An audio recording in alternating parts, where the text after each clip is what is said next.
Well, remember when that thing went viral when the governor of Georgia was speaking, and it went Yeah. viral because the person doing the sign language looked like David Letterman a little Yeah. bit.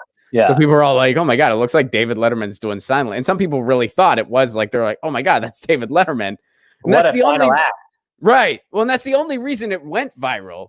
Yeah, But not because of him saying right great. when you listen to the speech, you were like, "This guy's a governor." He He's had like, no "Look, idea what was going on. He was someone just told me this thing's contagious." he even said it was real. Like he pretty much was just like, this thing's it's actually a thing, and it's yeah, a little more intense than the flu. And so we're gonna try to wash our hands a little more for a while, and we might have to do some stuff. But the economy, am I right? But anyway, I stole this. So the election. Anyway, let's get out of here. Completely stole it. See you later. And they're all saying like, well, some of these states, I wonder if they're being misled by certain numbers. It's like, no, they're not being misled. They just don't care. Oh, They just don't care. They'd rather let you die. I think the people have gotten to that point too. I think the people have been rocked into the fuck it, because we really are ultimately asking so little. I mean, you're essentially, the big ask is wear a mask. I mean, that's the big ask, wear a mask. Yeah. And that is so minimal. I was watching this thing on the Dust Bowl the other day, and I mean, asking people to put a piece of cloth on their face when they go out. I mean, the Dust Bowl was like you had to wear like a potato bag over your head as you ran home blindly, and these people were like, "We'll see it through," but we're just like, we are like, "No, I can't possibly put cotton over my face for the 2-block walk." I mean, nobody cares, and so it is just. You're telling me I got to cover my nose too? I need to see a source on that. The way the anti-nose people are also this odd little sect where we're like, well, how did you carve out a third lane where they're like, we just believe the nose needs to be free? Don't tread on my nose. That's right. But the mouth they'll do. But the nose, they're like, I need the nose. I gotta say, man, especially as a ginger, my favorite part is covering my nose because, like, I have not had to use as much sunscreen amidst all this. Like whenever I go for walks and stuff, the face, it's just covered. So the covering of the face helps a number of us. But yeah, for sure. There's just, in general, it's like, it's hard to tell what people look like. Like if you go out and you see somebody, you're like, you seem attractive, but most of your face is gone. So I can't. Yeah, but people don't care. So that's why, we're going to see what we're going to see, which is just going to be like, some kind of crazy number spike that we're already in the middle of, obviously, but it's just going to keep going and going.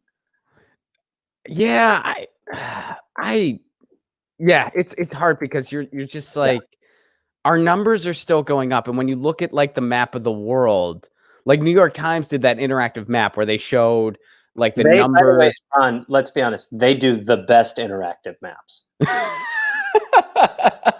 They nailed the interactive maps. Yeah, absolutely. They're just like aces in their places. War propaganda, interactive maps. We nail it 100% of the time. Hypothetical ballistics. We're your guys. We're your guys. Okay, sorry.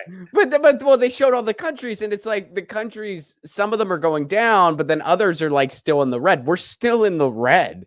Oh yeah. And then you see these art where it's like, welcome back. Yeah, we did it. Yeah, I know. I don't know if anyone predicted the 1.5 wave, which is what it feels like we're in right now, where it's sort of like where the new wave is kind of coming in, but the old wave is still going. There's a little bit of an undertow. Like we're culminating, I believe, to a moment of like crazy COVID numbers, Yeah, well, and we have, and this transitions into what I want to talk about next. We have a government that is refusing to take care of its people. I mean, it's unbelievable what has happened so far.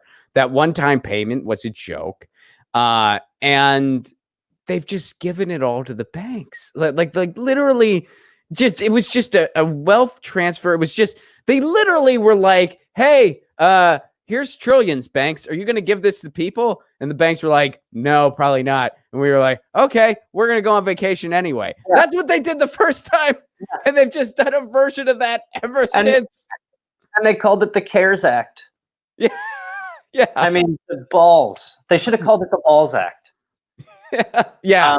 Yeah, no, it's complete. It is completely crazy. And I just don't know what they're thinking, because even if you are these selfish, self-obsessed, corrupted people, you still want to keep up the appearance that you're taking. They've gotten so lazy in how little they'll do. Yeah. You know, like it used to be in this situation, they would keep the payment going because you have to give us bread and circus. So bread is part of that. So continue to dole out the bread, but they just seem now to not worry about, removing that. Yeah, well, they're just like, we don't have to care about subtlety because Trump didn't care about it. He won. Yeah. So why should any of us care about it? And Republicans and Democrats are just like, yeah, whatever. We don't. It really, in a way, is like, I would say that would be the difference in governance between Obama and right now. Obama would be smart enough to keep the ruse going. Right. And make those payments and go, yeah, look, we print money here. Nobody gives a shit. Like, let's just do that for 2 more months. And keep them believing. And instead we have this where it's just like, nah. I'd love it if he said that. That would have been a great, they're just like, oh, we print money here. Who gives a shit? Because we print money. Who gives a shit? We print money. Who gives a shit? Well, here's what they're thinking about doing instead. The Trump administration is considering a back to work cash bonus. So that's what they want to do. The federal $600 a week is supposed to run out at the end of July. What they're trying to do is they're thinking they want to give people a bonus to go back to work. They're entertaining the idea. One proposal from Senator Rob Portman in Ohio would give returning workers an extra $450 a week. And another Republican, Kevin Brady out of Texas, suggested a $1,200 hiring bonus. And because the problem, Gareth, isn't that the economy is pretty much shutting down because the government has abandoned its people. The problem is people just don't want to go back to work because they're getting taken care of so much. They are just delusional. I mean, that is so crazy. And what jobs? What jobs? What plethora of jobs? Well, they're pointing to that 2.5 million jobs have occurred, which, are mostly going to be like jobs at grocery stores and stuff like that, like services that need to keep going.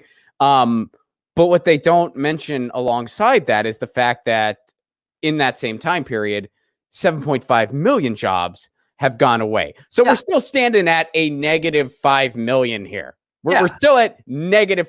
How many jobs do we have? Negative 5 million. That's where we're at. Like, well, we added 2 point, but you lost the other. Okay. Well, we probably got to put some incentives on those jobs we don't have. Yeah, if we give people an incentive for those jobs, for these mirage jobs. Yeah. It really is completely astounding. I mean, it would just be a lot better and wiser in the long run to actually look in the mirror right now and do some self-diagnosis and really say, there's some major problems, and we've allowed our government to be corrupt my entire life and found it funny. We've always just mocked it like, oh, these fat cats and what, so we're comfortable with it. But at this point, it's like they have cut off the valve to the people and are just putting it right back into their pool. And I think that it's penny wise, dollar foolish for them, because you're just going to create desperation in the streets, and that's going to be dangerous for them. I mean, you don't think that people are going to find out where Nancy Pelosi lives and fucking force feed her that chocolate ice cream until she's like on her kitchen, her beautiful Spanish tiled floor. That segment really upset me because I'm just really look, I was like, Nancy, if you're going to show off your kitchen, you could at least show us the oven Hansel and Gretel were pushed into. Why couldn't you at least give us something instead of just showing off your ice cream? It really wasn't right. it's the double-barreled fridge. It's who has a $12,000 fridge? Who has two of them? I didn't know such a thing existed. Like if I was on The Price is Right and they're just like, "What do you think?" I'd be like, "Dude, I mean, $5, $1, Drew. $1." $1, Drew. Yeah. No, but she's got two. Yeah, I mean, it's bad. It's not going to get any better, and it's bad right now.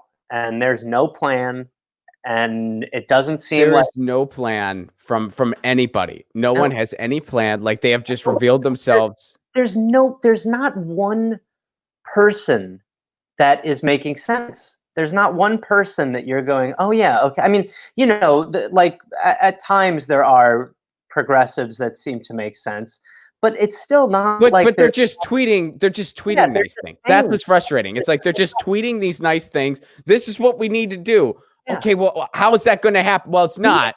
But I'm tweeting it, so that means I care. And it's like this is the House. I mean, if you really did have an alternative party, the House would do something. Mm-hmm. The House should be coming up with extravagant bills for the people to show the people that, look, we're trying to help you. But everybody's just so fucking lazy. Yeah. Well, and they would also like force the hands of people who are opposed to it. Yeah. Where it's like, here's what we want to do. Here's the dust settling, and here's who doesn't want you. Yeah. To get an emergency UBI. Yeah. That, by the way, pretty much every other country has given their people wage replenishment, emergency UBIs, pretty much in Canada, England.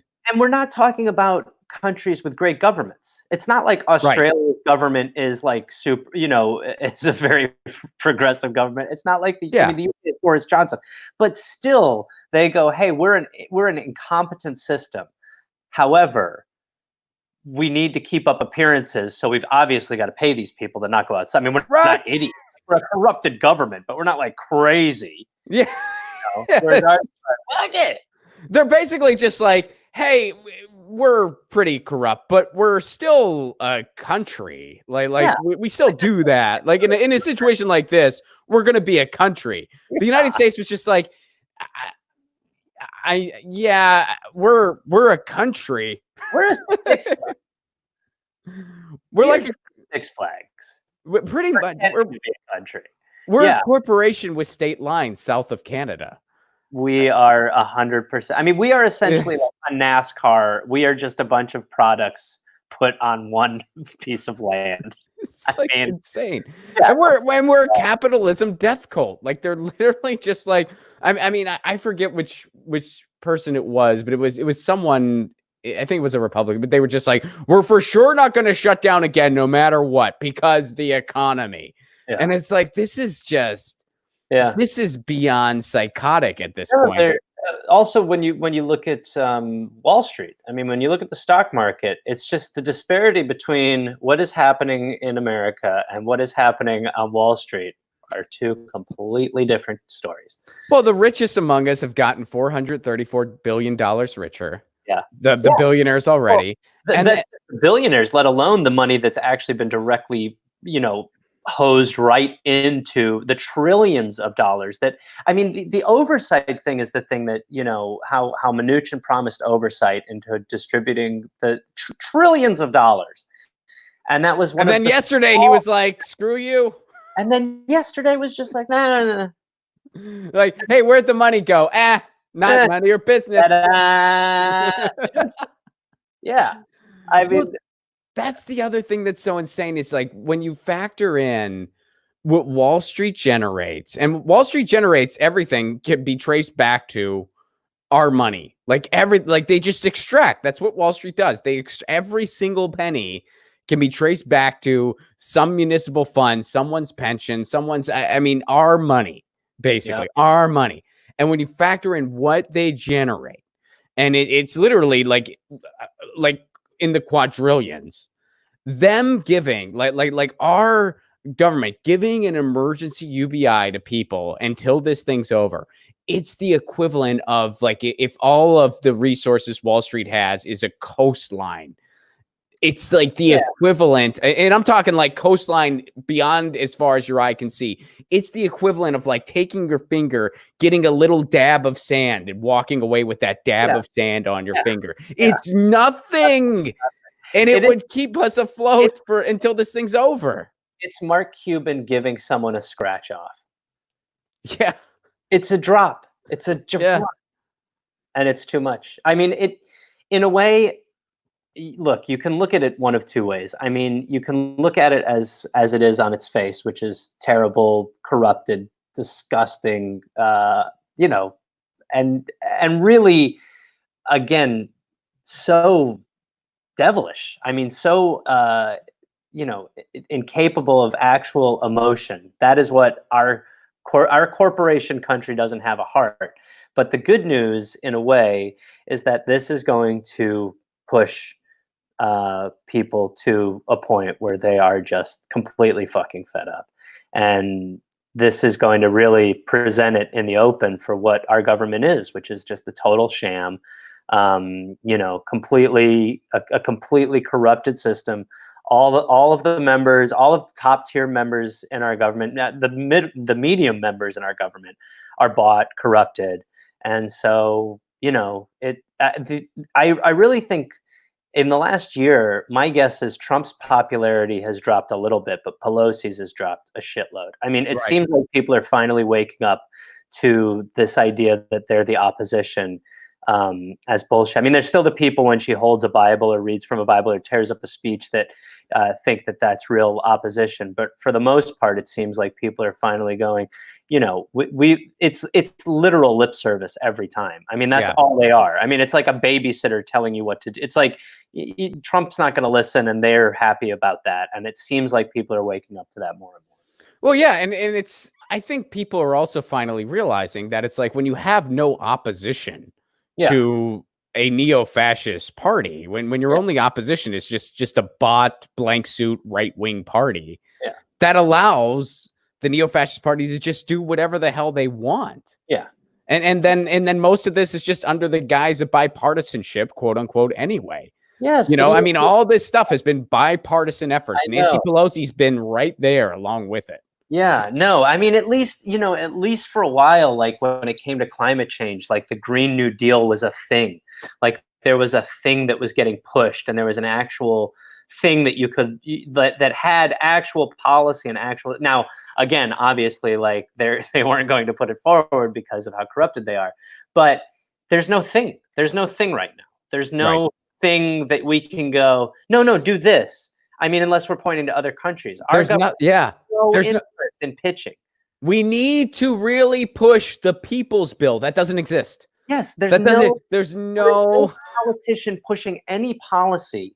So that's why it feels so helpless, because I think we're at least used to there being something, you know, this thing is going to come, you know, if it's not the, I mean, it might be the CARES Act in their head, but you know, there's this looming problem that they have no interest in. I mean, we are Katrina-ing the economy.